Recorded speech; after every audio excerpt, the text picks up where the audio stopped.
gentlemen, now all this week we're bringing you the biggest game.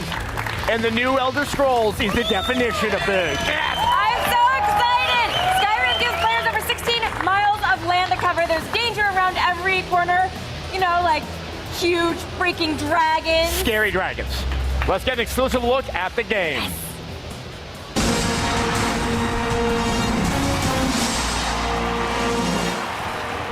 Here to walk us through the next chapter of the Elder Scrolls series is game director at Bethesda, Todd Howard. I don't even actually know where to start because I have so many questions, but it's that big a game. Maybe we should start with just finding out what you brought us today. We're giving your audience a big sneak peek. We have a 30-minute demo we're showing in private here at E3, but we're going to give you guys a really, really big chunk of it. This is Skyrim running on the 360. We have a brand new engine we've written for the game, all new graphics, all new gameplay.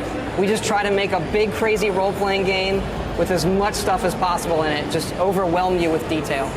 I mean, obviously, I would not have thought the 360 when I first looked at it, but I'll take your word at it, Todd. I mean, what have you done that's less apparent with the graphics engine and the way that you presented the game? It's, for us, all the little things that you're seeing here, like plants, micro detail, big epic things like mountains. You can walk to the top of that mountain. So we really deal with levels of detail, streaming that in. We have to draw everything. We can't hide it. Being able to look at all these plants, pick up the flowers. We're really big into just suspending your disbelief that you are in this world. You can play in third person as well. So we have a new animation system which looks great. A lot of people like to do this, something we spend a lot of time on as well. Are you guys just a little bit crazy when it comes to putting those flowers all on the ground? We are crazy. We have a really big team of amazing people at Bethesda. The group that did Morrowind, Oblivion, then Fallout 3. And after Fallout 3, we jumped on this, and we just wanted to make, hey, let's throw the stone as far as we can. And so you have a sort of a new AI system as well. We do. We have this new system called Radiant Story that makes the game dynamic for you. What we're showing here is you can swing, your right trigger does your right hand, the left trigger does your left hand. You can hotkey items. So I'm putting a healing spell in my left hand. So you are who you play. You want to play like a battle mage, you just do it. You don't have to pick some character in the beginning. You can put that spell in either hand. So right trigger and then left trigger. What's really cool is if you pull both triggers at the same time, you're going to get a bigger, more powerful version of that spell. Up here, this is new. These are called the Guardian Stones. These are standing stones in the game that you'll find, and they help you define your character by kind of having the stars bless you with a special power. You can only have one of these at a time. So this one right here, the Warrior Stone, is going to make all of your warrior skills increase faster. But so this is not something that you pick in the beginning of the game. This is something that happens along the way. No, you find them as you play. These three are kind of the basic ones. You find them very quickly. All right, looks like we have some combat here. We got some wolves here. And as you do things, using your sword, using your shield, you're just going to get better at those things automatically. Your skills are going to go up, and then every skill you increase is going to make you push more toward leveling. This is cool. First time we're showing it the game's interface. So it has 4 different sections, and you can look at all of the items, and we have thousands of these things. And what's really cool is they're all 3D. You can look at them, zoom them around, see like what kind of culture made these, and our artists just went to town. I mean, literally thousands of objects, right down to these elven helmet, the food you pull off creatures, pork or meat here, there's salmon, and you can cook those things and they become better. Just the level of detail that we go to it astounds even me. I like the fact that we're teaching kids if you cook your salmon, it will, on the whole, it's taste better for you, yes. And this is the skills menu. So you look to the stars, and it's like you have this custom constellation for how you've been playing the game. And what's really cool is when you level up, you get to pick a perk. So each of these is actually a perk tree as well. And then as you play, it's drawing this constellation for you. So just looking at your perks is a lot of fun. And then the map here, it really shows what the engine can do. We're just pulling the camera back, and there's the world. Wow. Back to sort of the classes that we saw there, you have taken a new approach with the leveling system where you're not kind of setting yourself on your path before you've started playing the game. Right, you just play, and then you get better at certain things. Then when you level up, the perks let you define your character even more. This is one of the first towns you come to, Riverwood, and here you're going to see some of the dialogue here. And it looks like that when you're conversing, if you played Fallout, if you played Elder Scrolls 4, camera zooms in, you're kind of looking at the It's all real townspeople. time. It's kind of just a trim thing for us now, not to take you out of the game. And you'll see people having jobs. You can do all these things as well. So one of the So things now I can pick up a job too if I think, hey, blacksmithing looks awesome. I can. you can do it. Smithing is a skill. You can improve your weapons. We have a working economy that you can either do. You can actually sabotage this wood mill if you want. So And so am I going to be able to participate in that economy? slightly. It's kind of, you know, it's a light touch, I would say. Right. We have horses as well. Now, that horse doesn't have any Yeah. armor right now. It doesn't. Insert all the jokes you want. We'll sell it later for exorbitant sums. Yeah. So horses are a great way to get around the world faster. Yeah. We're riding up into the mountains here, and you're going to see the weather change dynamically.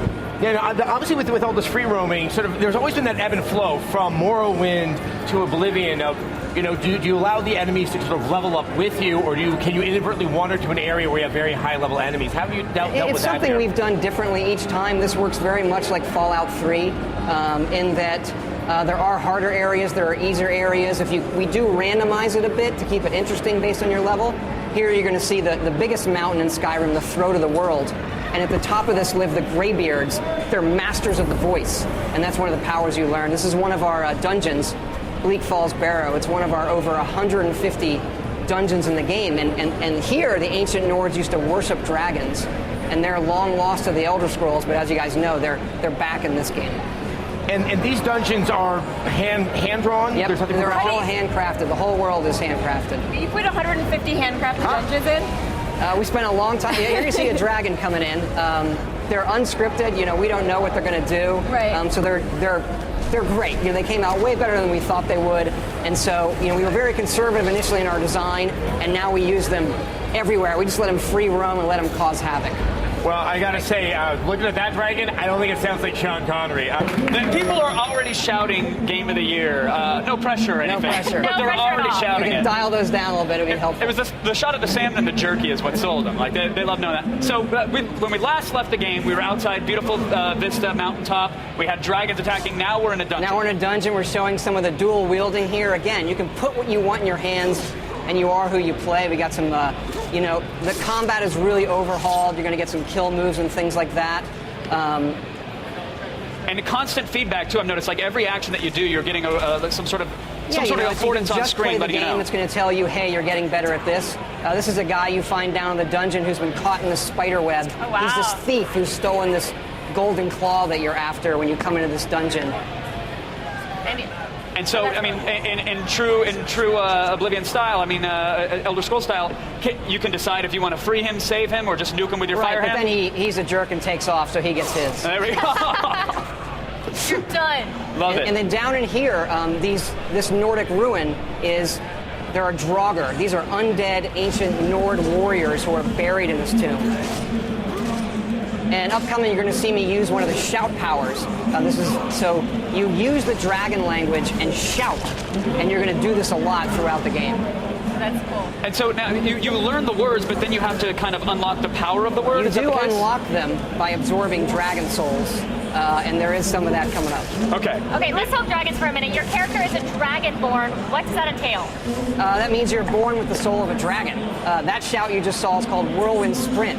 It allows you to sprint very quickly through dangerous areas. And upcoming nice. here, we're going to show another shout, which is Slow Time.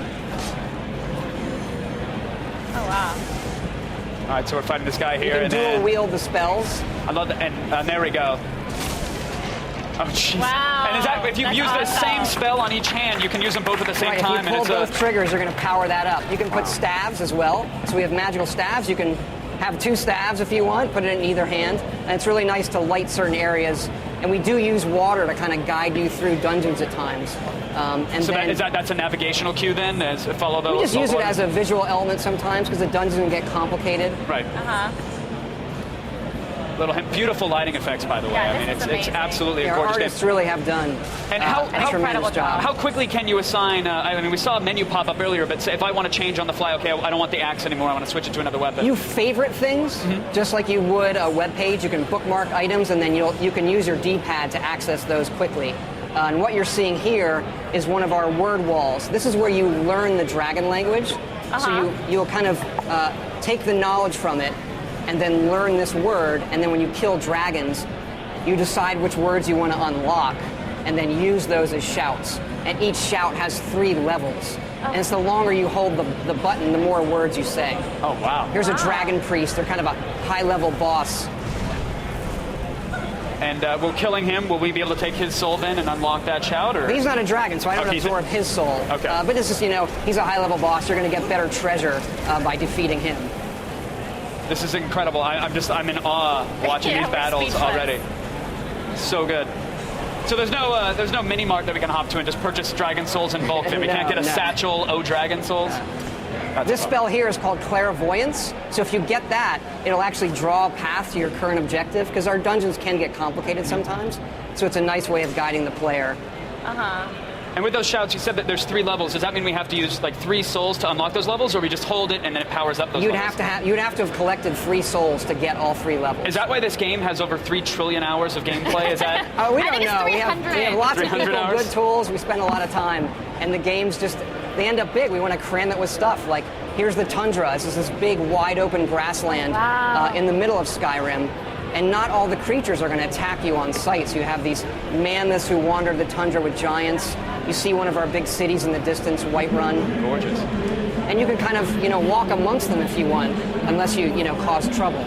Now, are these guys on a pre-programmed path, or are they random as well? Are they just roaming the side? Some of them are random. Okay. Some of them will set in areas and say, okay, you kind of wander this, and we'll tell them to go hunt or things like that, and they just, they do their thing. Now they're walking right next to you, but then if you turn on them, will they try to Yeah, I attack kind of you? was messing around, so I fight them, and then they're going to fight back. You're going to see me use another shout, which is fire breath. So the fire the dragons breathe, you can learn that as well. Really? Now, there is one of those dragons that we're talking about. Yeah, he's back. He just had a field day. There was some ragdoll physics there. Yeah, what just happened? Did he pick him up? They can randomly pick up guys. We just give them a And lot then of spit them behaviors, out? and then they do their thing. They can pick up guys, do bombing runs. So that's all real time. That's all procedural. This dragon is acting Correct, according to. correct. So what are some of those attributes? Do you tell them how hungry they are for villagers, or how much fire they need to breathe per day? Or? We give them the same stats a lot of our creatures have, and then we just give them behaviors, and the AI works. They'll decide in the situation, what is the landscape? Can I fly around more? Do I need to land? Do I need to stomp around? Should I pick this thing up? And here we're going to absorb the soul of the dragon. All right, so we just defeated the dragon. And then that's going to allow me to unlock other shouts. And here comes another one. So there can't have multiple dragons at once. You can't? They will appear in packs sometimes as well. Okay. That's a frost dragon that just arrived. It's a much, much tougher dragon. How is it tougher? He's harder to kill. His frost breath will not only hurt you, it'll slow you down, drain your stamina. And so dragons, are there some dragons that are particularly more aggro towards your character, and some that just want to fly around and just be a dragon? Most of them are after you. I don't want to spoil it. It's part of the mystery of the game. Okay. The shout you just saw is Storm Call. It's one of the high-level ones where you can call a storm, and lightning bolts come down and defeat all your enemies. Oh my gosh. Todd, when does this come out? It comes out November 11th, 11/11/11. Love it. I love it. Nice. And it's so gorgeous. You guys like what you saw? I'm assuming that's a resounding yes. I know that was part of a behind closed doors demo, and so again, we can't thank you enough for bringing it on. That Thanks means for the world having me. to It's us. great. We're really excited. Thank you. Thanks, Expo. That looks so good. Yes. That is Skyrim, folks. Todd Howard.